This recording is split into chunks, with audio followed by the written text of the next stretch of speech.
chantera de chansons en notre mémoire. Nous sommes les seuls à porter notre deuil. Nos traditions et nos souvenirs ne vivent que dans les présentes annales, les annales d'Opale.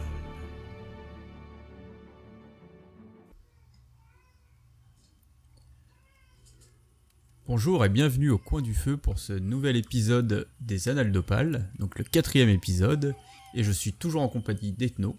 Salut. Et aujourd'hui, on va garder le programme chargé qu'on a d'habitude, mais on va essayer, je dis bien on va essayer, de faire plus court. Parce que d'aucuns diraient qu'on est un peu indigeste, enfin bon. Voilà, c'est des rumeurs de couloir. Oh, pourtant 3 heures de podcast, ça va. Bah écoute, le podcast que je suis le plus, il atteint régulièrement les 2-3 heures et j'avoue que ça me dérange pas. Mais c'est vrai que c'est pas du tout le même format, ni le même sujet, donc... Ah ouais, 3 heures, ouais, c'est costaud. Puis enregistrer aussi, ça doit être velu quand même. Bah je sais qu'il enregistre en plusieurs fois.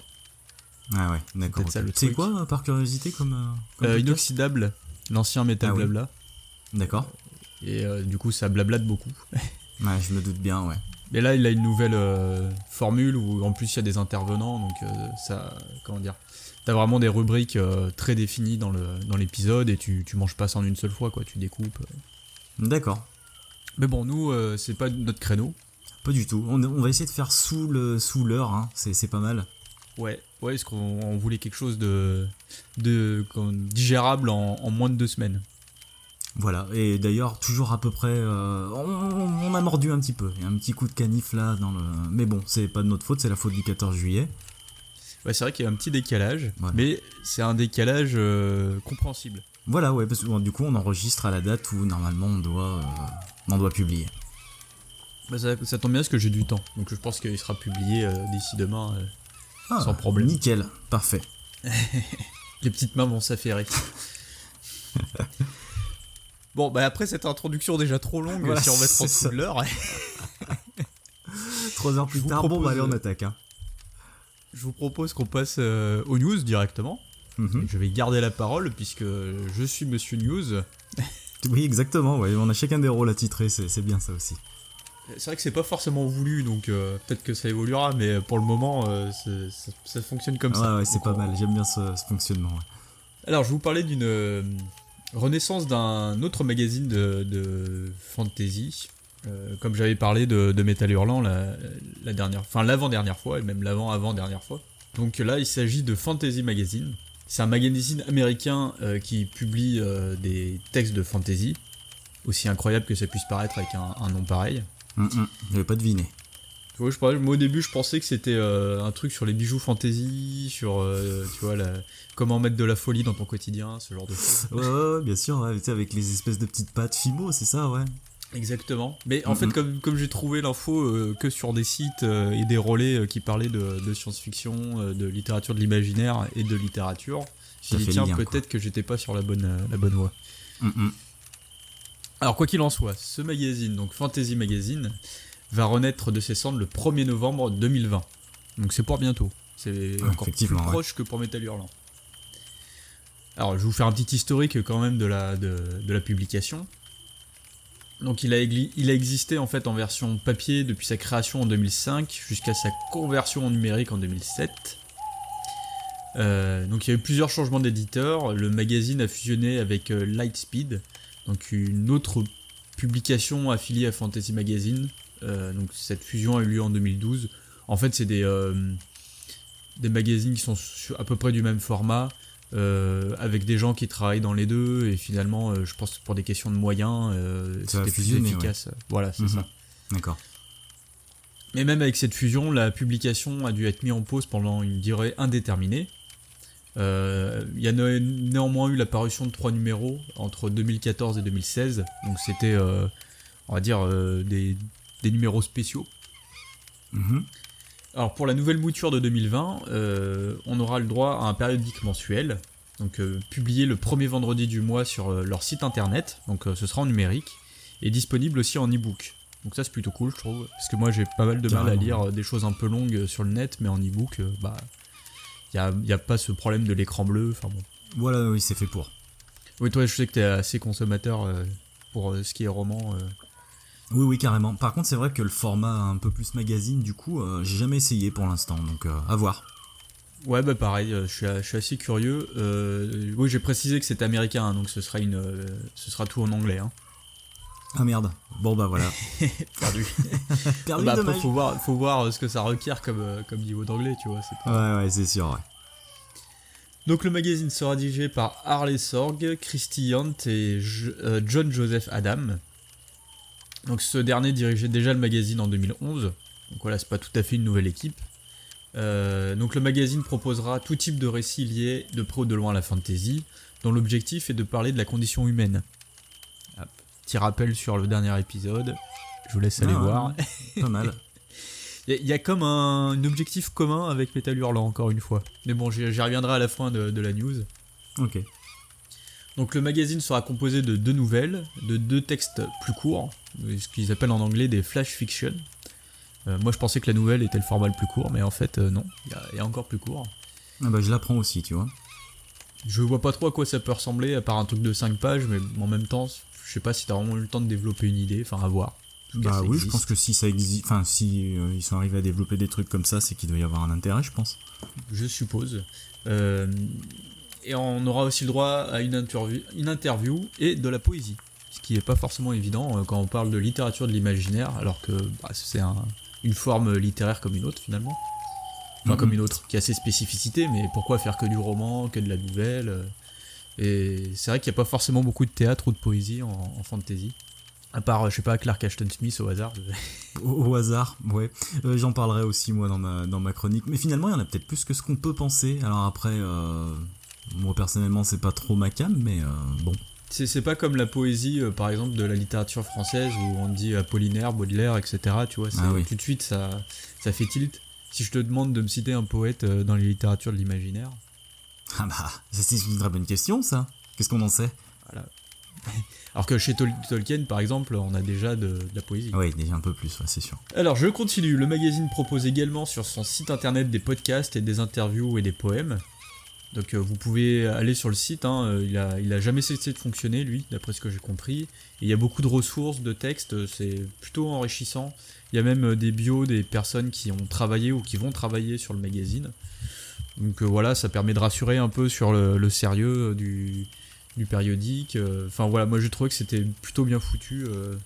C'est vrai que c'est le genre de choses que j'aime bien faire fouiller quand je m'intéresse à des parutions, que ce soit du coup de l'art ou là de l'information sur de l'art. Ouais, mais j'irai voir là. J'irai jeter un oeil, ça se trouve ça peut te donner un indicateur sur le niveau d'anglais qu'il faut avoir surtout. Ouais, ça dépend pas mal des textes, mais pour ce qui est de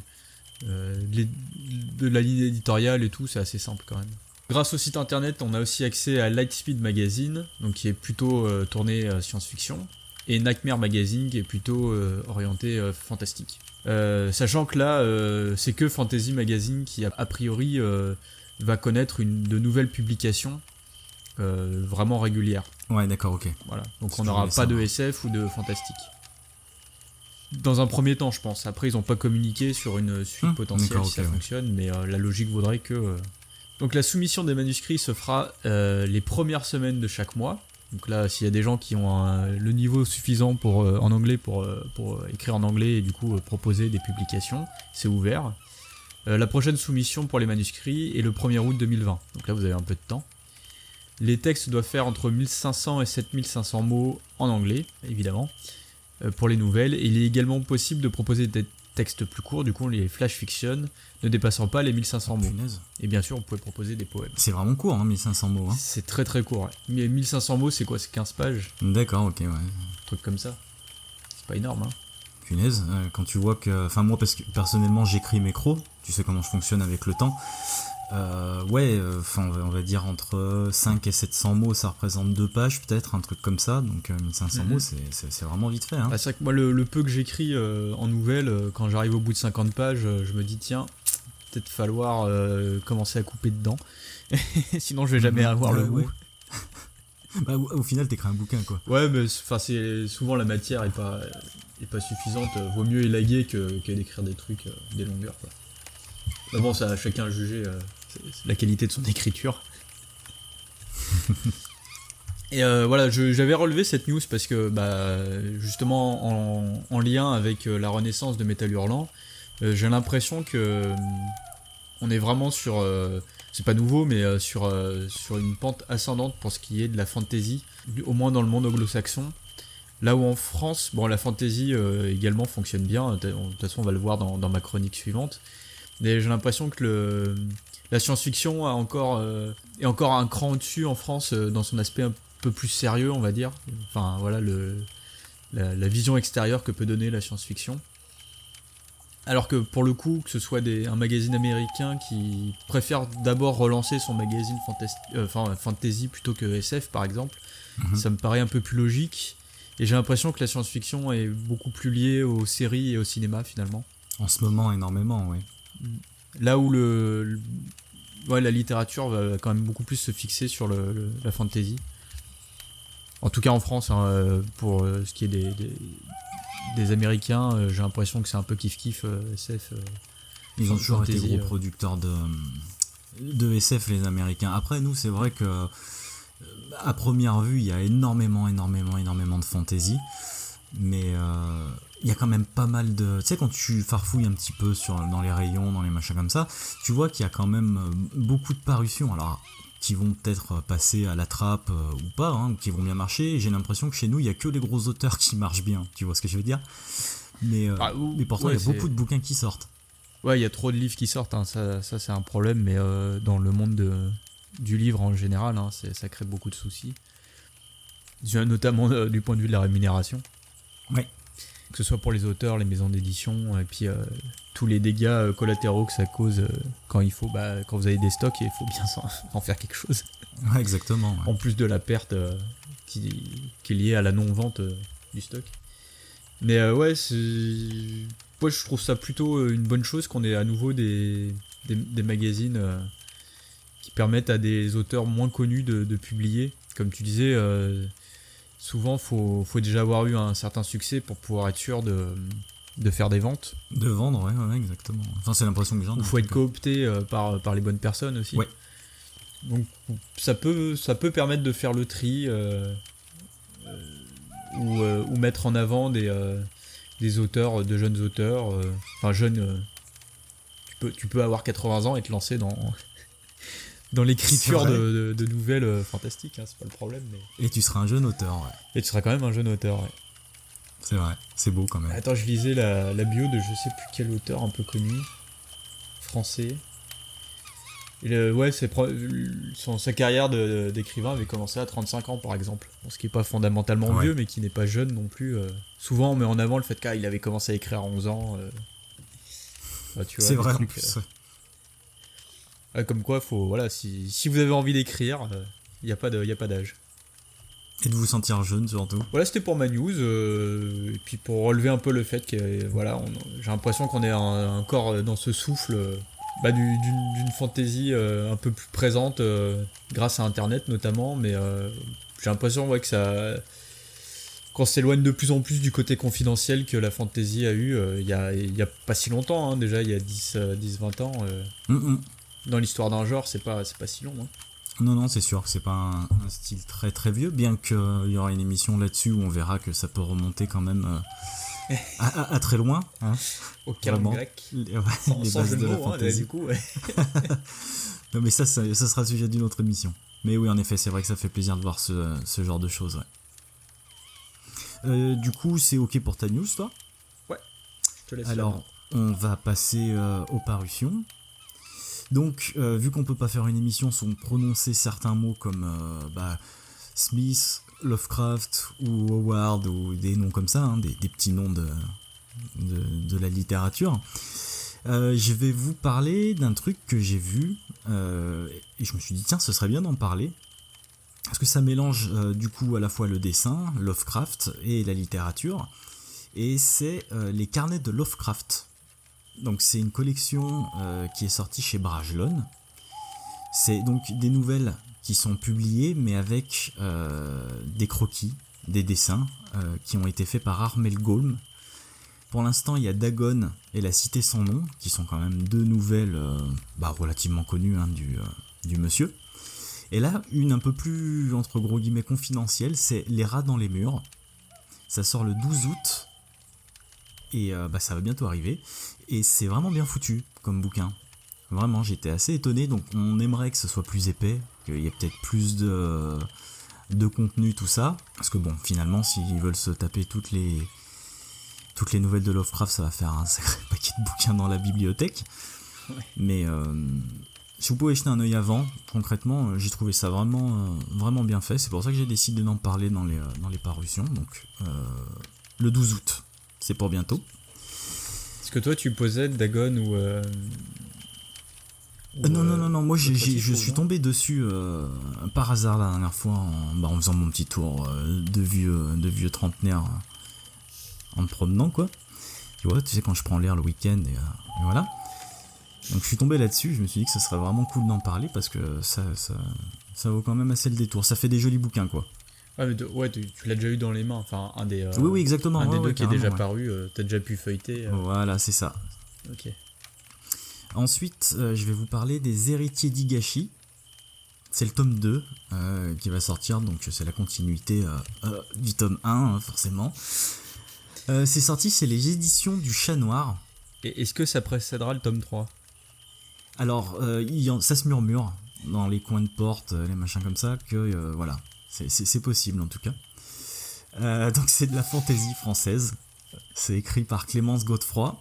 Et cette fois, j'ai décidé de parler de ça parce que du coup, les éditions du Chat Noir, c'est une maison d'édition que j'ai découvert à l'occasion de l'OP All Star 2020. Ils font vraiment de super bouquins. D'ailleurs, ma prochaine chronique portera d'un de leurs bouquins, avec une interview de l'autrice qui suivra d'ailleurs.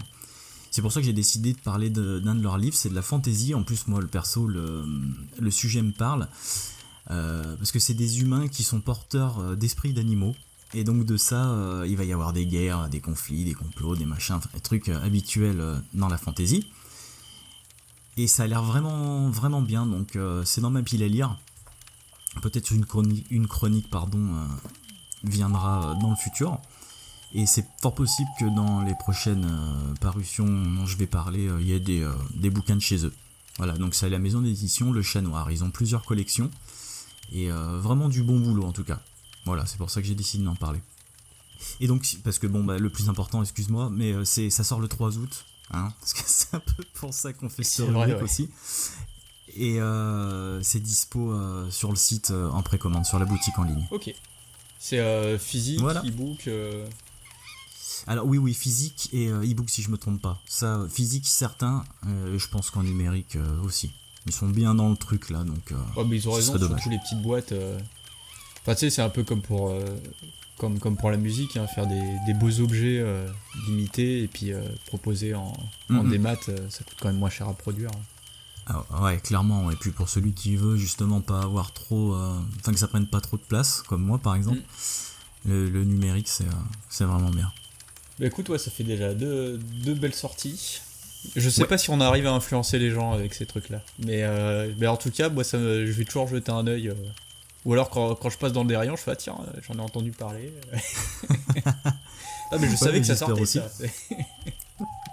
Ouais, tu te tiens au courant quoi. C'est ça. Je fais plus mes recherches, j'attends ta chronique et puis après, d'accord.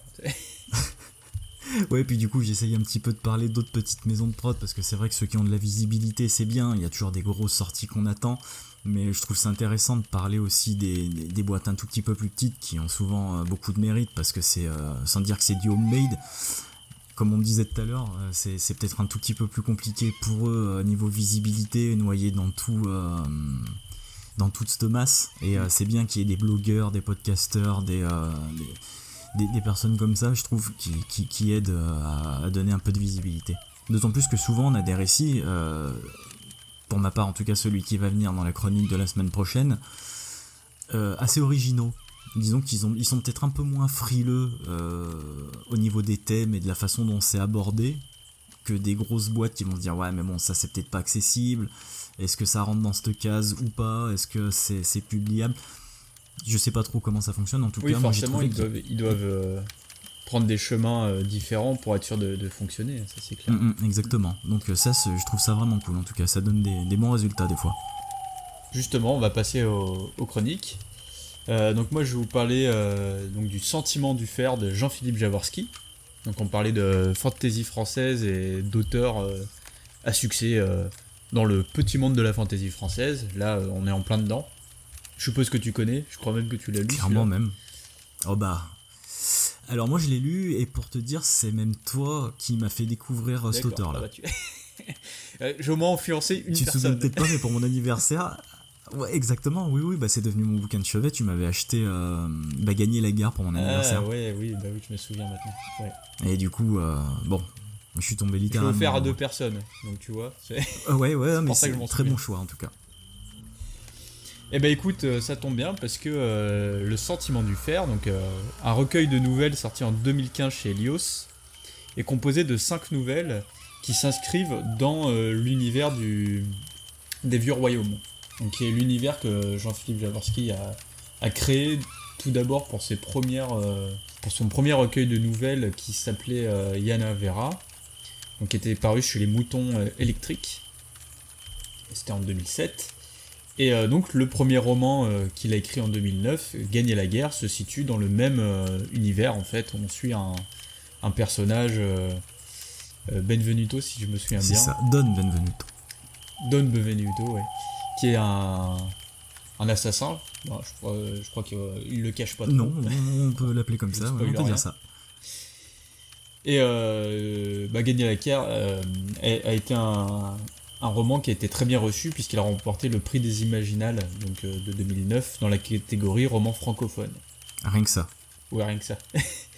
Les Vieux Royaumes, pour situer un petit peu, c'est un monde qui est très proche de la Renaissance italienne, enfin dans ce qu'on connaît de cet univers-là. Et les récits s'inspirent beaucoup des romans de KPDP au niveau de l'ambiance. Que dire d'autre sur Jean-Philippe Jaworski ?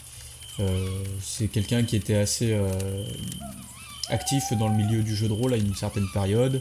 Notamment c'est lui qui a écrit Te Deum pour un massacre, donc qui est un jeu de rôle qui se situe pendant les guerres de religion. Donc on est un peu dans le même environnement, c'est pour ça que j'en parle. Le côté un peu renaissance et voilà. Bon, il a publié une foultitude d'autres choses, donc je vais pas forcément revenir sur tout. On va se concentrer sur le Sentiment du fer. Donc les 5 nouvelles, ce que j'apprécie, c'est qu'elles ont tout un ton et une ambiance très différente.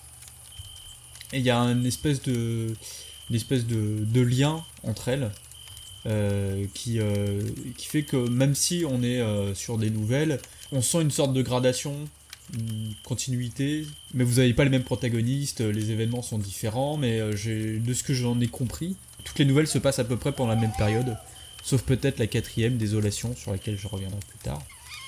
Donc on commence avec une première nouvelle, Le Sentiment du fer, qui va pas dépayser les gens qui ont lu et aimé Gagner la guerre, puisqu'on suit un autre agent de la guilde des chuchoteurs.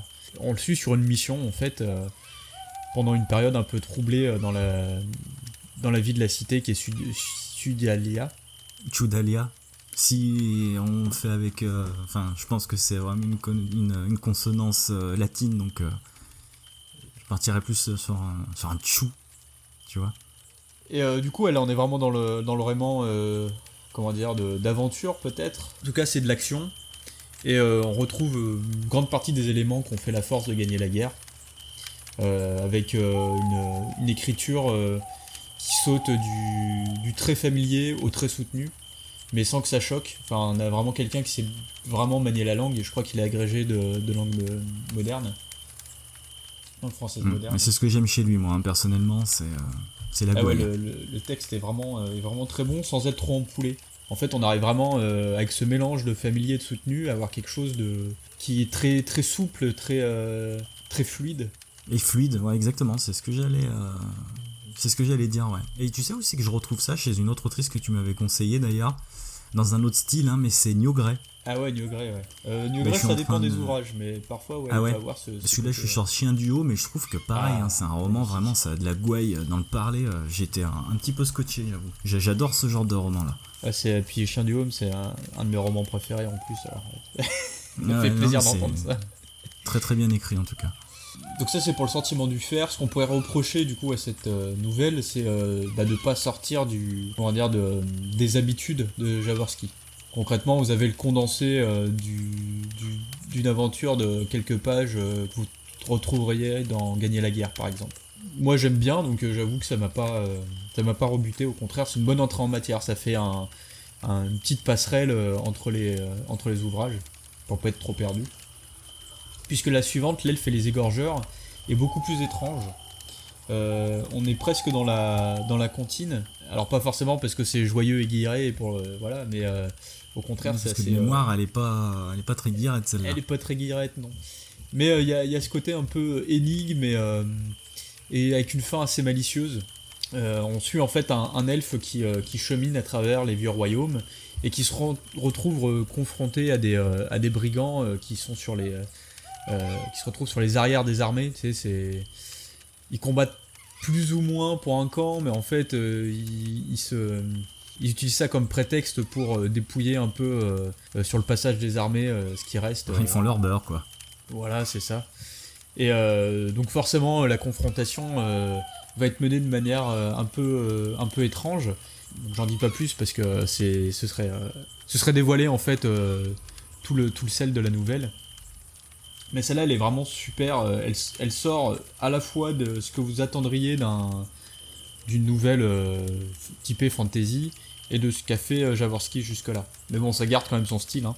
Elle est plus aventureuse que la précédente. Pour les 3 premières, c'est pour ces 2 premières en fait. Pour les autres, on a des fins plus définitives.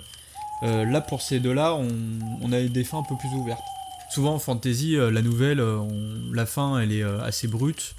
Où elle ferme un arc narratif, on va dire. Là, on se pose toujours une question à la fin.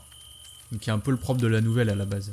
Donc, la suivante, Profanation, elle va revenir sur un autre élément du monde de Jaworski, qui est pas énormément détaillé, mais on arrive quand même à avoir une vision d'ensemble avec les différents éléments qui disséminent dans son œuvre.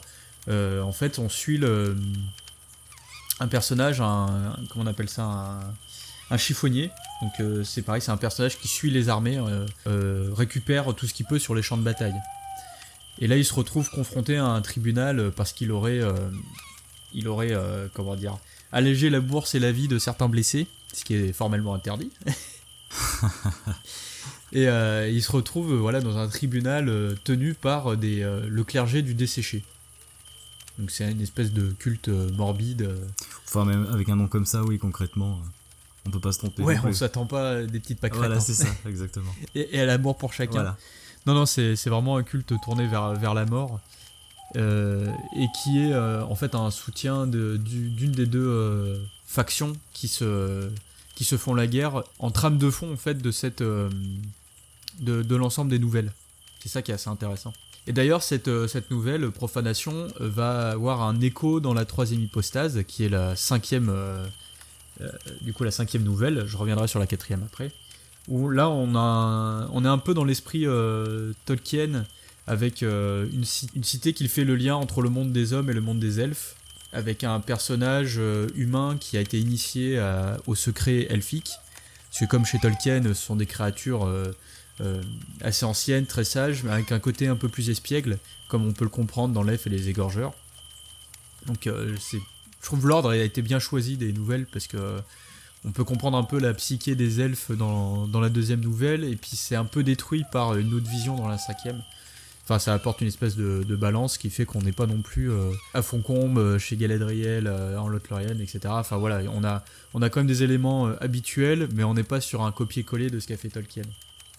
Mais là, pour le coup, cette 5e nouvelle est quand même un peu plus proche d'un style de fantasy classique, on va dire, avec une confrontation de magiciens, ce qui est assez rare chez Jaworski, où la magie est assez souvent en retrait, elle est sous-jacente à beaucoup de choses, mais elle est rarement mise en avant. Ouais, c'est vrai, ouais. D'ailleurs, il me semble que dans Gagner la guerre, limite, il n'y a même pas une ligne dessus, hein.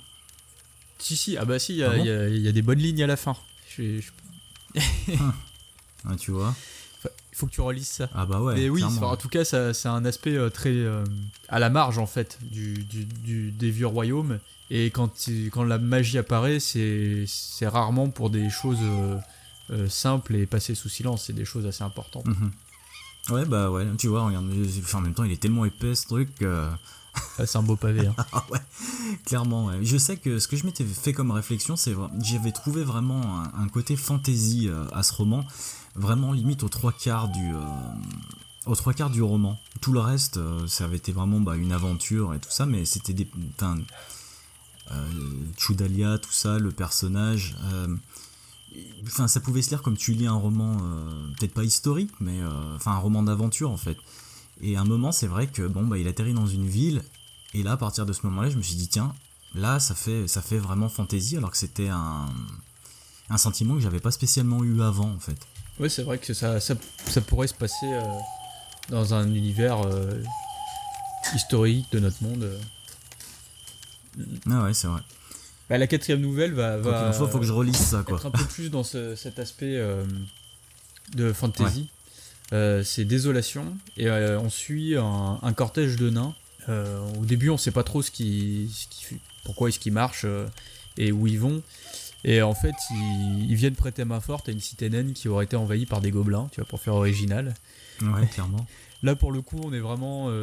c'est un hommage à Tolkien, mais on le sait d'emblée, puisque chaque nouvelle débute avec une citation ou des strophes soit inventées, soit d'auteurs connus. Et là, ça ouvre directement avec des strophes écrites par Tolkien. Donc, d'accord, ouais, bon, il t'annonce le truc. Il n'y a pas de... Voilà. Il n'y a pas d'entourloupe. Et c'est vrai l'atmosphère et les enjeux pourraient se rapprocher d'un texte de Tolkien, mais au niveau de la manière dont est mené le texte et toujours par rapport à la forme, on n'est pas chez du Tolkien. Il y a peut-être un peu moins ce côté gouaille et langue familière, mais on reste sur un style et un rythme très propre à Jaworski en fait. Et pour le coup, il détourne un peu ce qu'on attendrait d'un texte de Tolkien. T'as limite un sous-texte pas politique mais social en fait. Ouais. Ce qui est pas du tout le cas chez Tolkien, enfin en tout cas qui n'est pas voulu. Et je pense que chez Jaworski c'est un peu plus le cas. Alors je dis pas qu'il s'est dit tiens je vais absolument parler de ça, etc. Mais c'est plus frontal on va dire que ce qu'on pourrait trouver en décortiquant l'œuvre de Tolkien par exemple. D'accord. Et c'est vrai que je regardais un peu sur le net comment il avait été reçu ce recueil de nouvelles, donc plutôt bien hein, comme on peut s'y attendre. Parce que c'est quand même plutôt des bons textes. Mais j'ai vu aussi quelques critiques, comme quoi, notamment la Désolation était un peu trop classique.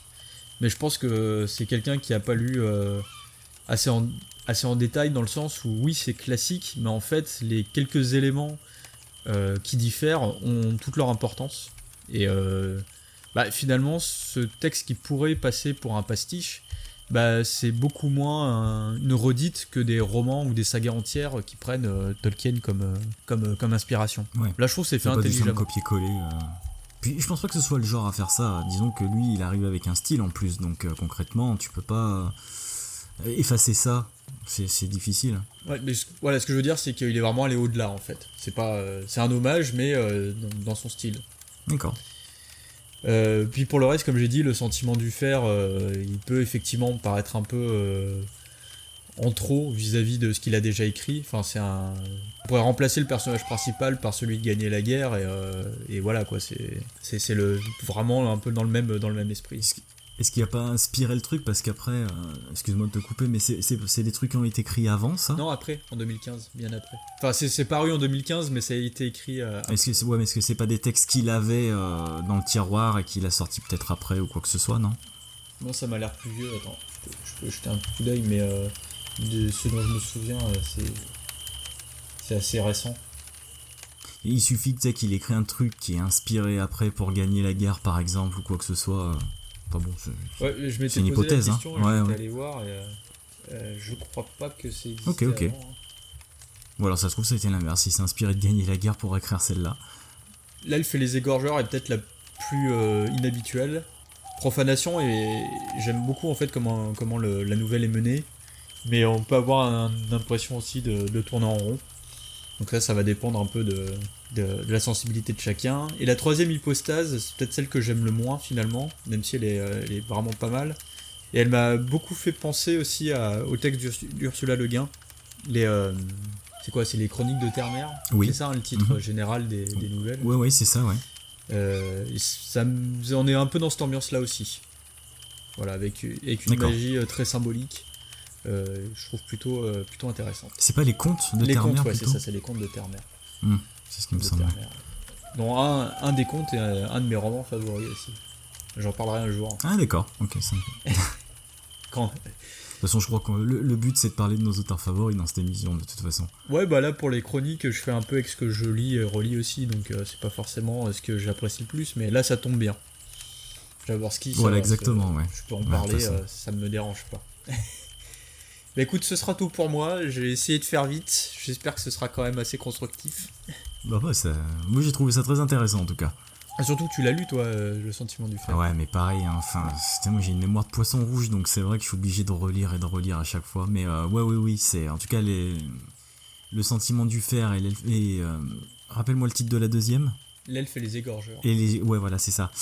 Ça me parle. Après, je l'ai sans doute lu, mais j'en aurais pas de gros souvenirs en tout cas.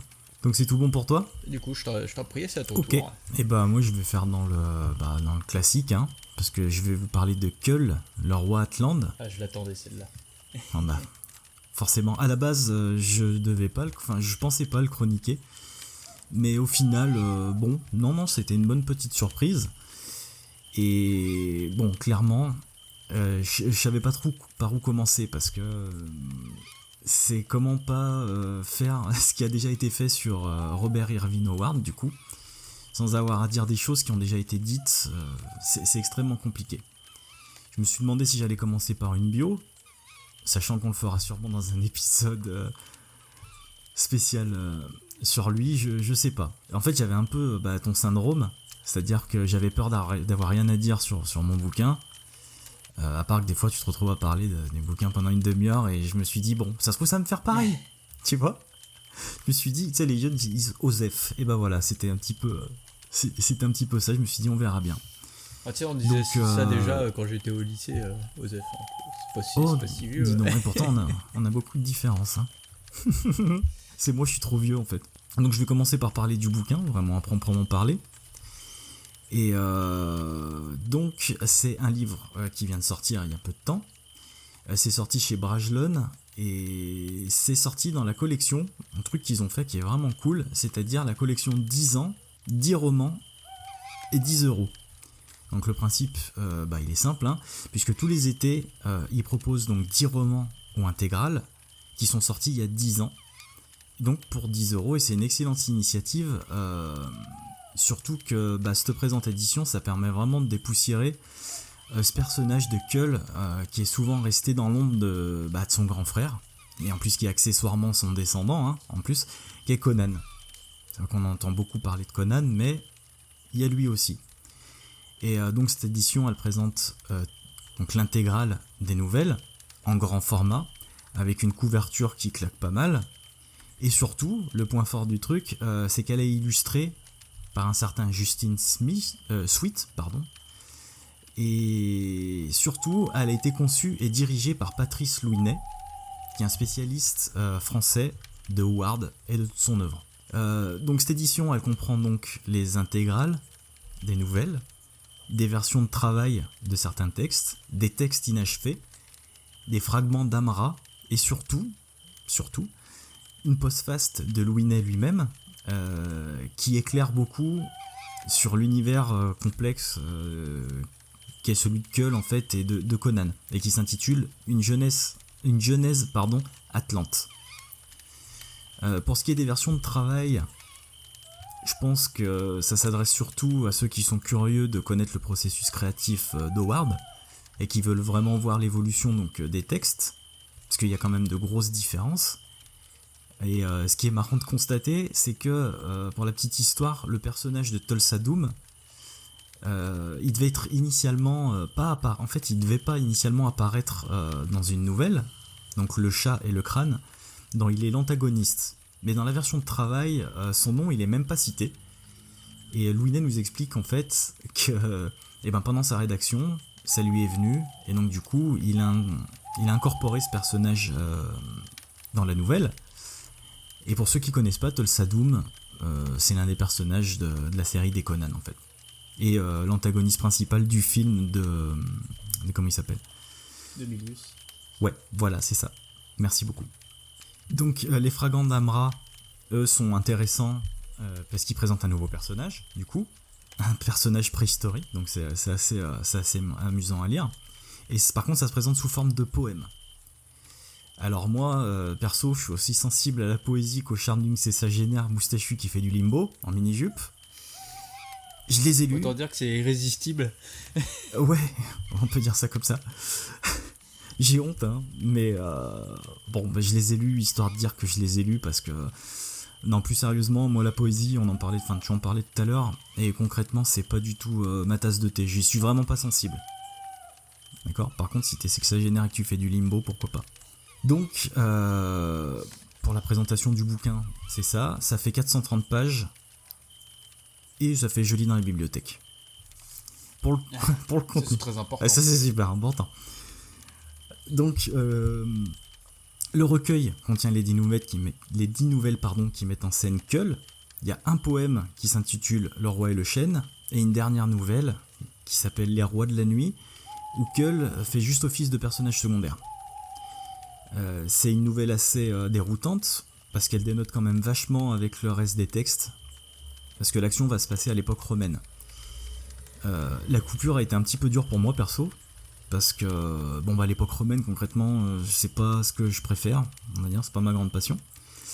Et le personnage principal s'appelle Bran McMorn, donc ça va parler aux fans d'Howard, je pense, parce que du coup il en a fait un perso à part entière pour plusieurs nouvelles, et c'est le descendant d'un des bras droits de Kull, le guerrier picte Brûle, c'est son nom, hein, le tueur à la lance. Donc voilà, c'est assez intéressant parce que voilà, ça met en scène des personnages qui vont revenir, mais on est loin de l'ambiance barbare des autres nouvelles. Donc ça tombe bien, là en fin d'ouvrage, voilà, ça coûte pas trop, on va dire. Donc pour introduire Kull, pour introduire le personnage de Kull, je vais vous parler un peu de lui. Donc c'est un monsieur qui est Atlante à la base, et qui est banni par son peuple pour avoir secouru une jeune femme qu'ils allaient juste brûler vive. Donc je pense qu'on aurait tous fait pareil. Et cet épisode là où il sauve donc cette jeune femme, c'est la première nouvelle du livre, et qui s'appelle L'exilé d'Atlantide. Et donc il nous présente Kull, il nous présente l'autre personnage très important de la série des Kull, qui est son bras droit, donc Brûle. Il y a un autre personnage aussi important, mais j'ai pas noté son nom, donc voilà, j'ai fait mon boulot qu'à moitié. Donc d'aventure en aventure, par un coup d'état, Kull va se retrouver roi, et là il va s'en suivre tout ce qui amène un peuple à vouloir supprimer un mec qui est venu prendre la tête d'un état par la force. Donc c'est-à-dire des machinations, des tentatives d'assassinat, des complots et tout ce qui va avec. Et c'est essentiellement comme ça que Howard va composer ses nouvelles. Mais c'est aussi comme ça qu'il va amener des réflexions un peu plus intéressantes. Et moi personnellement, c'est ce genre de truc qui m'intéresse le plus, forcément. C'est peut-être plus les sous-textes. On va faire tomber un cliché tout de suite. Les barbares d'Howard, ils sont pas simplement bons à sauver de la donzelle en détresse. Ça, c'est archi faux. Même si je dis que, dans la première nouvelle, concrètement, il va sauver une nana qui va se faire brûler vive. Mais bon, après, à part ça, concrètement, c'est pas vrai. C'est un peu plus subtil que ça. Kull, comme les autres personnages de Howard, après je connais un peu moins bien, mais moi ce qui m'a plu en tout cas chez ce personnage, c'est que c'est un roi et un personnage faillible. Il est conscient de ses lacunes et de ses défauts, et c'est pas rare qu'il fasse l'aveu de son manque de réflexion ou de son manque de culture. C'est un barbare, mais c'est avant tout un homme, et j'allais dire un humain, mais oui, c'est avant tout un homme, point.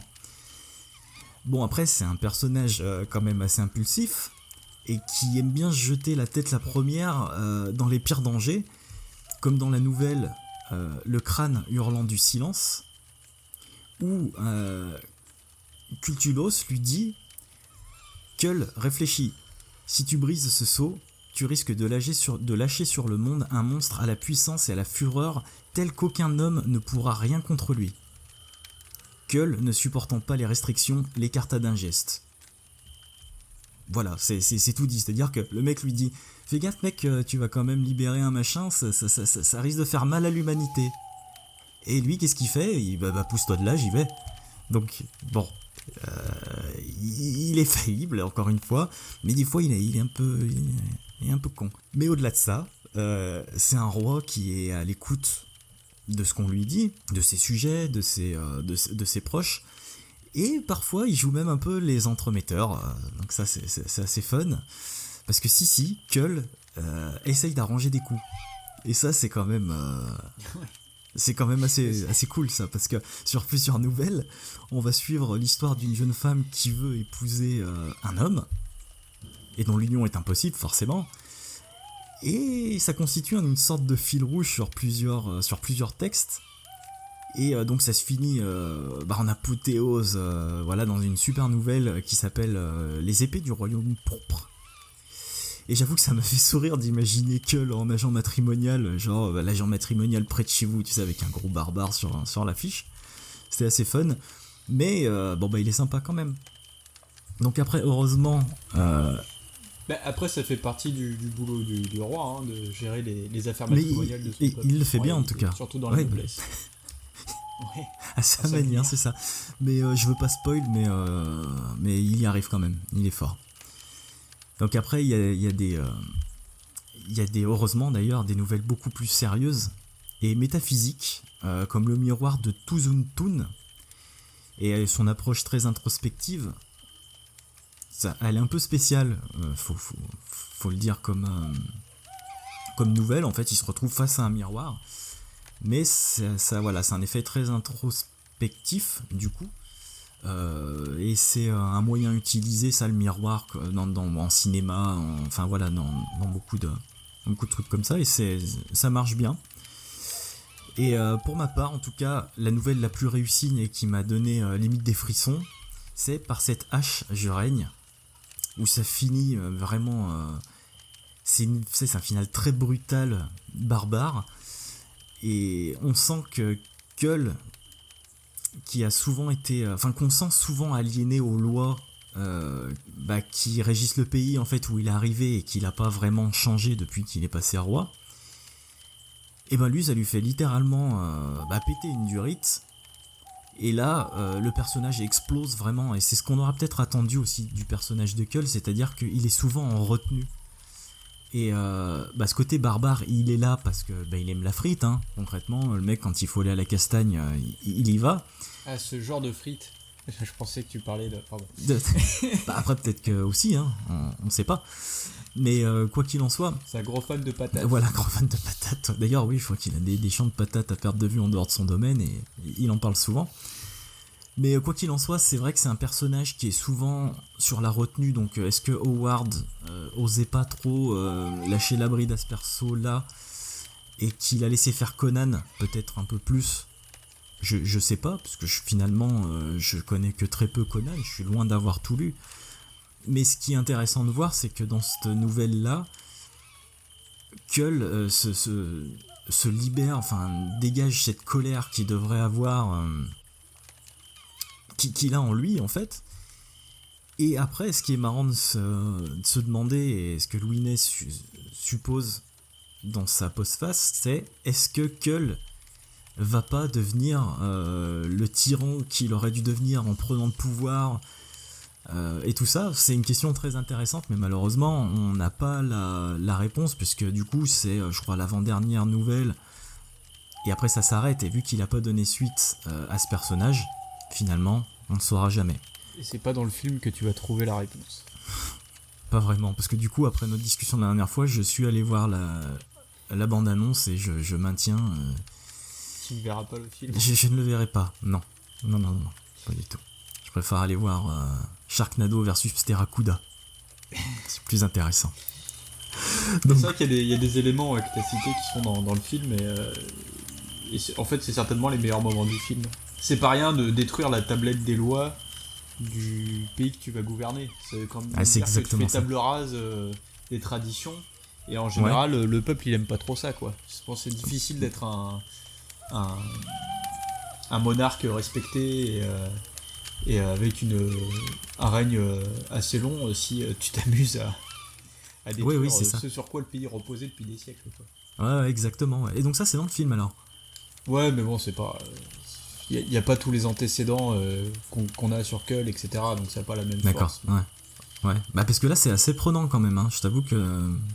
Oui, puis même par rapport aux idées de Howard, il y a énormément de réflexion en fait à avoir vis-à-vis de ce geste. Et par rapport au personnage de Kull, effectivement, qui est plus réfléchi que Conan, c'est une manière de dire, mais même Conan n'est pas un barbare décérébré en fait. Non, pas du tout. Ouais. C'est juste la confrontation de la civilisation à l'homme, pas sauvage, mais à l'état naturel en fait.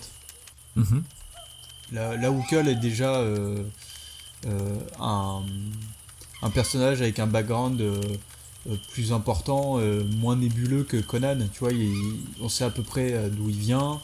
Il fait partie d'une race ancienne. Voilà, il a une stature que n'a pas Conan. C'est ça, ouais. Il peut expliquer peut-être la retenue qu'il a jusqu'au moment où c'en est trop et il décide de prendre le pouvoir. Exactement, ouais. Mais c'est dommage de pas avoir la suite de ça, en fait, je trouve. Bah, je sais plus si c'est une affabulation de ma part ou si je l'avais lu quelque part. Du coup, on pourra pas vérifier, mais il me semble qu'en fait, Howard voulait plus écrire de texte sur Kull parce que, à son sens, il avait tout dit, et qu'en gros, la suite spirituelle, et c'est pour ça qu'il y a un lien entre Kull et Conan, c'est Conan. C'est ce que aurait dû devenir Kull s'il avait continué, quoi. En gros. Ouais, mais il faut bien garder à l'esprit que, aussi célèbres que sont Kull, mais surtout Conan, ça représente pas non plus la totalité du travail d'écriture de Howard et les personnages sur lesquels il a passé plus de temps. Ouais, c'est sûr. Quand tu compares, j'avais... je crois que Looney, il avait écrit justement un bouquin là-dessus, sur une introduction en fait à l'œuvre de Howard, et il te donne un peu le temps de travail, le nombre de nouvelles, etc. sur chaque personnage, et tu te rends compte qu'en fait, Conan, c'est pas grand-chose dans la bibliographie de Howard, en termes de travail abattu, on va dire. Ouais, d'accord. Tu vois, ça... en même temps, vu tout ce qui est sorti concrètement, on était en droit de penser que c'était sur Conan qu'il avait passé le plus de temps. Et après, il a créé beaucoup d'autres persos, hein. D'ailleurs, il y a toutes les intégrales qui sont en train de sortir en ce moment chez J'ai lu, là, en petit format, et qui sont sortis avant chez Brajlon, du coup. Mais c'est un travail monstrueux, en tout cas. Ah bah ouais, il a pas chômé. Hein. Il a pas vécu vieux, mais il a pas chômé. Là, il était très productif, ouais, c'est ça. Sans compter que il y avait de la poésie à côté, tout ça, machin. C'est vrai que c'était un travail assez impressionnant. Donc, pour finir, de toute façon, concrètement, les textes de Kull, ils sont assez linéaires. Hein. C'est vrai que c'est un peu trop souvent la même mécanique. Mais au moins, ils font partie du patrimoine qu'Howard nous a laissé, puis c'est une bonne introduction justement à Conan, je pense. Car, même s'il a rien inventé dans le genre, il a créé quand même certains leviers, certains codes qui sont toujours d'actualité dans les récits d'aujourd'hui. Même si certains textes manquent de puissance, ils sont pas vraiment le reflet de ce qui viendra après. Après, moi, un de mes seuls regrets, c'est que Howard nous emmène pas pas plus loin, dans le sens où de toute façon, c'était pas un Tolkien, le mec, on le sait, mais souvent ça manque quand même de description, c'est beaucoup de voyages pourtant, en fait, c'est ça qui est dommage. Et sachant que derrière il y a une géographie qui est monstrueuse dans la carrière de Howard, c'est qu'il a carrément créé quelque chose à ce niveau-là, au même titre que Tolkien, il a créé un monde. Et ça, je parle aussi pour Conan, hein, parce que pour en avoir lu un petit peu, je trouve que c'est ce qui manque, mais il n'arrive pas tellement à nous faire voyager. Donc c'est vrai que c'est des textes qui sont peut-être plus basés sur la puissance, sur la symbolique, sur les trucs comme ça. Mais concrètement, si on n'est pas fan du truc, ça peut être difficile un petit peu à digérer. Mais quoi qu'il en soit, je pense qu'on reviendra sur cette géographie et sur la bio du monsieur, parce que du coup j'en ai pas parlé, tu vois, je disais en début de chronique que je savais pas si j'allais en parler ou pas, mais au fur et à mesure que j'écrivais, je me suis dit mais il y a tellement matière à faire un épisode juste sur lui et sur ce qu'il a créé, qu'au final je perdrai du temps ici à parler d'un truc sur lequel on va s'étendre beaucoup plus tard. Donc Ouais, ça c'est clair. on y passera. Donc voilà. Passera. Ça, En attendant, il faut lire du Howard, lisez du Kull, du Conan, mais quoi qu'il en soit, il faut en lire parce que c'est bon pour la culture. Surtout si on aime la fantasy et tout ça. Bon, moi je vais garder mon avis sur Howard pour l'épisode sur Howard. Carrément, ouais. Sinon on va en approcher on va dépasser l'heure, on va passer à 2-3 heures. Voilà, c'est ça, ouais. Mais ouais, je te rejoins sur ta critique finale. Mais reste que moi j'avais lu cette intégrale là en fait mais la version anglaise, Ouais. enfin anglophone, qui était sortie avant celle de Brajon, puisque celle de Brajon n'est que la traduction finalement du remaniement des textes. Donc là pareil, il faudra revenir sur l'histoire de l'édition des textes de Conan. Et ouais, je te rejoins assez bien, et je pense que c'est fait partie des auteurs qu'il vaut mieux lire en anglais, parce que la langue se prête beaucoup mieux à ce genre de texte. D'accord. Mais c'est pas non plus la panacée en anglais, hein, c'est pas... Enfin, c'est bien écrit, c'est toujours pareil, je veux pas qu'on croie que je trouve ça nul, ou que c'est fait avec les pieds, mais bon, ça reste des nouvelles qui étaient, pour certaines, publiées pour gagner son pain. Oui, c'est ça. Ce qui veut pas dire que c'est traité par-dessus la jambe, mais il y a beaucoup de choses assez quelconques chez Howard, au même titre qu'il y a des choses quelconques chez Bach, par exemple, en musique. Hein, tout n'est pas la fugue que tout le monde connaît, etc. Enfin, voilà. Ouais, bien sûr. Donc, mais comme tu dis, ça fait du bien d'en lire, parce que même si certains textes sont plus faibles et peuvent paraître un peu désuets, reste qu'à l'époque ça n'existait pas en fait, ce genre de... Voilà, de ouais, récit. c'est pour ça qu'il a quand même apporté beaucoup. Mais après, c'est vrai que c'est peut-être pas son perso le plus intéressant, quoi qu'il en soit. Ouais, après, ouais, j'avoue qu'en sortie de Kull et Conan, je connais assez mal. Enfin, je connais les persos d'autres persos de Howard, comme Van Helsing par exemple, mais c'est pas des trucs que j'ai forcément beaucoup creusé, donc je pourrais pas comparer avec d'autres personnages. Ouais. Mais comme c'est je parle surtout de Conan, le plus connu, entre ce qu'on vous fait miroiter quand vous allez lire Conan et la réalité de la lecture, pour moi il y avait quand même un palier, quoi. Ça fait pas partie des livres que j'ai en physique, par exemple. Ouais, Je relirai certainement jamais, à part peut-être une ou deux nouvelles. Mais on en parlera plus longuement, parce que là il y a matière quand même, hein. C'est ça. Et puis on moi, approche de notre voilà, limite de temps. de la deadline. Voilà, c'est ça, exactement. Du coup, je sais pas, t'avais terminé ? Moi j'ai terminé, voilà, exactement. Bon super, comme d'habitude on est dispo sur Deezer, Spotify, Podcast Addict, YouTube, Facebook. vous pouvez venir nous faire un petit coucou et discuter avec nous sur Facebook, je sais pas, Et sur SoundCloud aussi. Et sur SoundCloud aussi, ouais. Pas surtout, à la base. Oui, c'est la source principale. Exactement, c'est ça. De là que tout part. Donc de toute façon on se dit à dans 2 semaines. N'hésitez pas à laisser des petits commentaires, à partager et à partager vos avis aussi. Ouais, d'ailleurs je t'avais dit la dernière fois que personne ne nous contacterait, je sais plus pourquoi c'était, mais ne nous ferait de remarques. Ouais. Personne ne nous a fait de remarques, ou alors j'ai pas vu. C'est peut-être parce qu'il y a rien à dire. Après, je sais pas si c'est bon signe ou pas, hein, quoi qu'il en soit, mais... Bon si tout est parfait, il ne reste plus qu'à vous dire à dans 2 semaines.